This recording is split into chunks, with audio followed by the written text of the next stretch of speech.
எப்படிப்பா உமக்கு நன்றி சொல்லுவேன், சொல்ல வார்த்தையே இல்ல. நீங்க போதும் என் வாழ்க்கை முழுவதும், வேறு ஆசையே இல்ல. எப்படிப்பா உமக்கு நன்றி சொல்லுவேன், சொல்ல வார்த்தையே இல்ல. நீங்க போதும் என் வாழ்க்கை முழுவதும், வேறு ஆசையே இல்ல. என் தாய் உருவாகும் முன்னே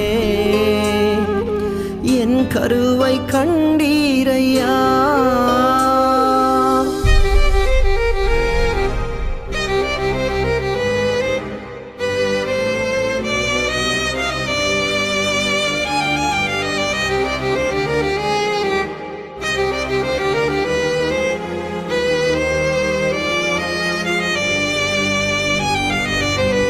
எலும்புகள் உருவாகல, நரம்புகள் உருவாகல, தசைகள் உருவாகல, தரிசனம் உருவா